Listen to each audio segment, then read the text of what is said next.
E hoje eu inicio o programa com a doutora Mariana Azobel, que está aqui ao meu lado, especializada em clínica médica. Bom dia, doutora Mariana. Bom dia, é um prazer estar aqui. Obrigada pelo convite. E olha só, a doutora Mariana está vindo de São Paulo exatamente para gravar aqui conosco. Olha só que privilégio. Muito obrigada, viu? Viria dos Estados Unidos, da China. Bom. E olha, um assunto diferente. Antroposofia, que você de casa, se não conhece, vai conhecer aqui comigo agora. O que é exatamente, doutora Mariana, a antroposofia? Bom, a antroposofia, ela é uma ciência, assim como a ciência que a gente está acostumado a estudar na escola, nas faculdades, mas ela é uma ciência que, além de estudar a matéria, além de estudar o físico do ser humano, das plantas, do que a gente tem aqui na Terra, certo, ela estuda também a parte espiritual que está junto com isso. Então, por isso que ela chama ciência espiritual. Essa ciência, ela foi trazida pelo Rudolf Steiner entre o século XIX e XX. E aí a diferença que ela tem para a ciência natural, que é a ciência que a gente vê na escola com biologia, com física, com química, é que além de estudar a matéria, ela vai agregar o espiritual nisso. E como que as pessoas podem aproveitar ou se beneficiar? Como que é usada a antroposofia, então? Nossa, essa é a parte mais legal que eu acho, porque esse é um programa de saúde, né? Sim. E a antroposofia, ela é saúde em todos os aspectos dela. Como assim?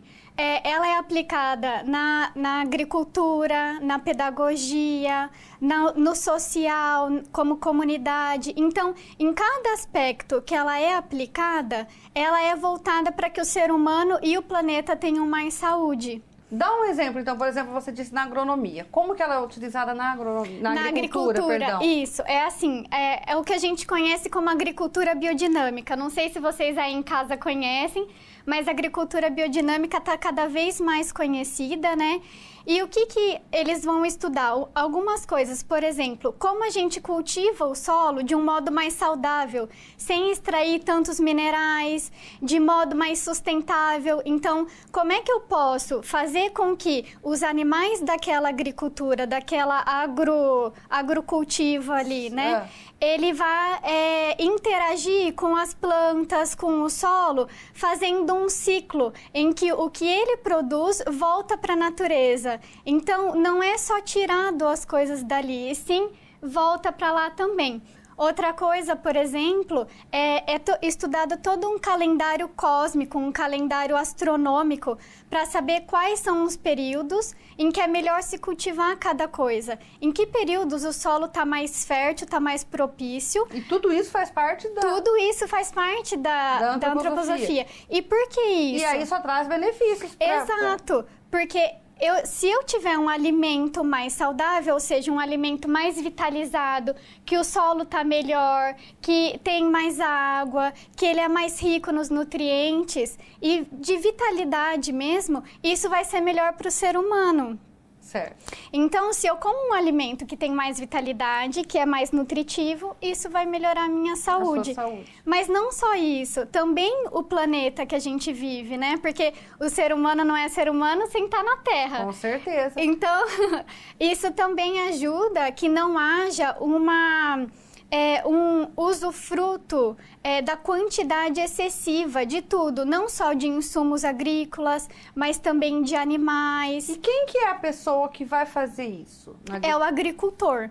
Então, existe o curso de agricultura biodinâmica. Então, a antroposofia é uma especialidade onde várias pessoas podem fazer, é isso? Isso. Essa ciência é como se ela fosse uma árvore e dela surgem vários ramos. Existe o ramo da agricultura, existe o ramo da pedagogia, existe o ramo da saúde, que daí entra a medicina e todas as outras... Que a gente vai falar sobre isso no programa de sábado que vem. Isso. Da antroposofia na medicina. Na medicina, okay, na saúde. Então, quando o Rudolf Steiner ele foi falar o que era antroposofia, no que ela se constituía, para cada área, ele deu exemplos de como aquilo poderia ser aplicado. Olha. Então, ele deu o curso de agricultura biodinâmica, ele deu o curso de astronomia, o curso de pedagogia. E foi muito interessante porque foi algo muito natural. Ele começou a falar da antroposofia, do que eram os conceitos, e as pessoas foram pedindo. As pessoas que se interessaram falaram, olha, a gente acha que isso faz sentido para a agricultura. Como que isso pode fazer sentido para a agricultura? Então, aí ele ia lá e dava esse curso para as pessoas. Então, é uma ciência muito ampla, sabe? E assim, antroposofia é a sabedoria do homem. No princípio, a intenção do Steiner era estudar o ser humano. Só que se você estuda o ser humano, você precisa estudar ele no contexto que ele vive. Sim, porque ele não vive sozinho, Não tem vive todo um contexto. Sim, então como foi que a gente chegou até aqui? Qual foi a evolução da Terra? O que os animais, os vegetais, os minerais têm a ver com isso? Qual é a função do ser humano? Essa é a pergunta mais antiga da história, né? O que a gente está fazendo aqui. A gente usou aqui um exemplo muito bacana da agricultura, exatamente na questão dos alimentos, que aí volta para a saúde de todo mundo, Exatamente. né? Dá um outro exemplo. Você falou que ela é usada também na pedagogia. Dá um exemplo. Como que ela é usada na pedagogia? Pedagogia Waldorf. De novo, né? Foi de um pedido de um dono de uma fábrica, que é a fábrica Astoria Waldorf, que ele pediu para que o Steiner fizesse uma escola ali para os filhos dos trabalhadores. Então, daí surgiu, falaram para ele, né, de acordo com isso que você está falando, já que é para um melhor desenvolvimento do ser humano, porque no fundo é essa a intenção. Essa a intenção. Entender o ser humano para entender como ele pode se desenvolver melhor. E se destacar em cada área. Exato. Então, como que a gente pode trazer isso para as crianças já, para que as crianças possam aprender isso desde pequenas, né? E aí surgiu a pedagogia Waldorf. O que tem de diferente da pedagogia convencional? Na pedagogia Waldorf, a intenção ali, tudo é feito para que a criança consiga exercer a sua individualidade.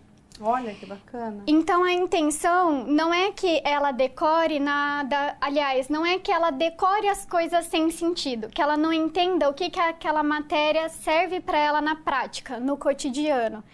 E nem que ela seja como os outros. A intenção é dar todo o subsídio para que aquela criança seja o máximo do potencial que ela veio ser.